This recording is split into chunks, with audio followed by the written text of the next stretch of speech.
This 2011 F150 EcoBoost crew cab has a message on the dash for the left rear door. Actually, it says rear left door. Let me turn the key on here.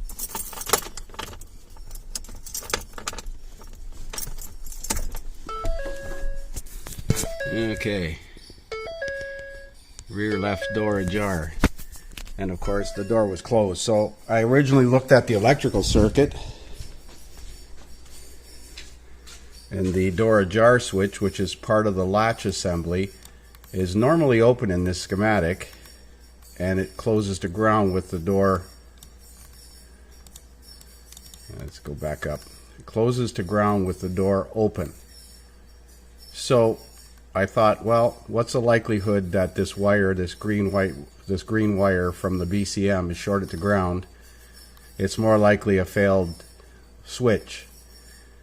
So I went ahead and replaced the latch, or temporarily installed another latch, and it's got the same problem. So we're going to have to do some electrical testing on here. It shows this switch as normally open, so I would expect there to be not battery voltage, but some kind of voltage potential on this green wire, and it must ground to change state, unless this diagram is wrong. Heaven forbid it be wrong, but we'll see.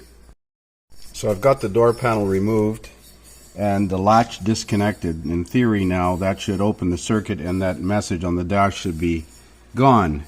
So it was this green wire here and the black wire that are part of the switch circuit. So if I pin this green wire, I would expect to have some kind of voltage on there. So we'll set that up and take a look.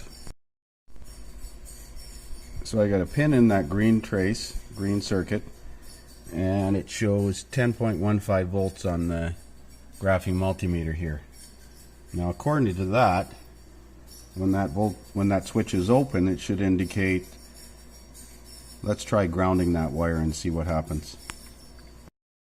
So I provided a ground on that green wire, which is the 10 volt circuit from the BCM. Of course it pulls it to 0 when I do that, and the message on the dash goes away. So it no longer says that the circuit has a problem or the door is ajar. So a possibility is there's an open in the ground, so we got to check that black wire for an open, or that's about the only thing it can be, is either a defective switch, which I already installed a different latch and that didn't make any difference. So it's either an open in that ground wire. So this switch is, I would take it to be normally closed with the door closed. In the schematic it shows normally open, so, and no explanation. So I got the original latch plugged in. I got 10 volts on the green wire, and it should be pulled to ground when the switch is closed, and the switch is closed when the latch is closed, which it is right now. So on the black trace now, which is supposed to go to G200, I have 10 volts, and my indicator on the dash says rear left door ajar. I'm going to ground that wire again, which is what's supposed to be happening here by this switch.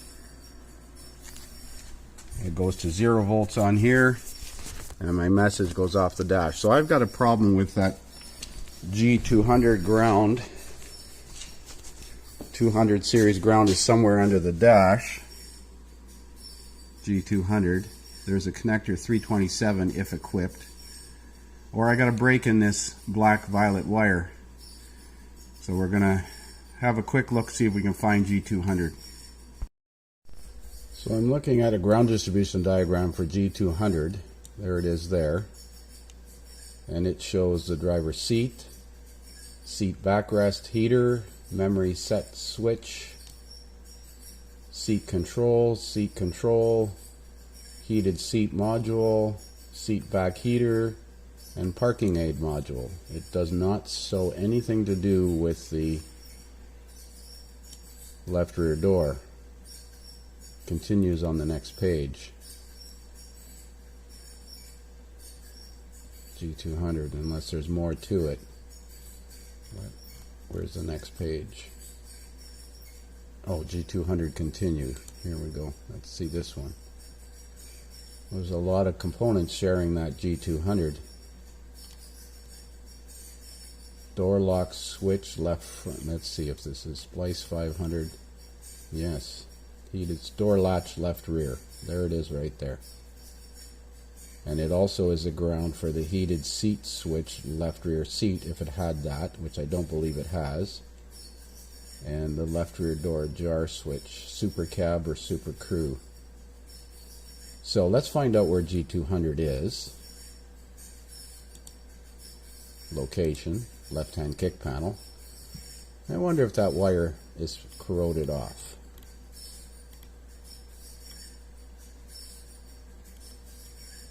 That particular one is right there above the bulkhead connector. So let's go find that. Well, considering G200 is behind the left rear kick panel, I thought we'd investigate this harness going through this door here to see if it's potentially got a broken wire in here. There's the G200 circuit there, that black wire with the violet trace on top. Theoretically, if that wire is grounded there, then we have a problem with the wiring in the door here, so I'm going to check it there. Well, so there's the issue. I should have just went here first. But when I looked at the schematic and it showed a normally open switch, I figured an open circuit would not cause a problem, but obviously I was wrong. So there's a broken wire in between the door and the pillar, and it's in, there's another wire that's compromised, a purple wire, whatever that's for. So we're going to take this apart and fix it. Does not need a latch. Well, I got that wire depinned. Take that secondary lock out, this little secondary plastic lock. You can depin that terminal. But here's the problem. We got one wire here, we got one wire here, we got another wire on the other side that's compromised. There's several wires that are broken in here. And they're not broken, but the insulation is broken and the circuit's going to fail shortly. There's like a reinforcement tube inside here that flexes and takes the stress off the wires, but unfortunately it ends right here, so the wires after that flex when you open and close the door like this, and the wires are going to eventually break. So I'm going to price an entire door harness, and that might be the best way to fix this thing, because any repair that you make in this area is just going to likely fail again, and any repair that I do here is going to be temporary. So we're going to price an entire door harness. So just got off the phone with the dealer. $120 retail. They have it in stock, imagine that. So I'm not even going to try to fix this, because any repair that you make in this area, it's just going to break again, unless you replace the wire right from the terminal all the way into the door where it doesn't bend. And considering that there are 5 or 6 wires here that are compromised, I don't want to do that, because let's see, there's 1, 2, 3, 4, 5, 6 wires that are bad. Basically going to change the whole entire harness. I got the door apart already. They have it in stock, so I'm going to get it sent out. So there's the door harness removed from the door. It comes out pretty easily once you got the panel off. Take a bunch of clips out. You can access the power window motor and the latch.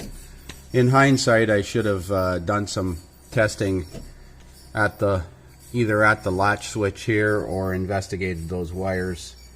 I'm familiar with wires breaking between the door and the body. I just looked at the electrical circuit and assumed, wrongfully so, that the switch was normally open.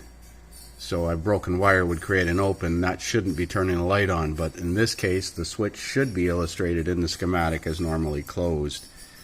It closes with the door closed and opens with the door open. So a broken wire will turn on that light. The harness is cheap enough from the dealer. Got one coming out, so we're going to replace the entire harness, put the door back together again.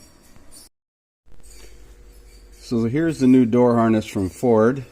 It's fairly easy to remove from there. I've compared all the pins in this connector to the one that's came out, and we're going to reinstall it in the vehicle. Looks pretty straightforward. So the new door harness installed. When I open the back door now, door ajar, interior light comes on. and everything works as it should. Let's just check the power locks.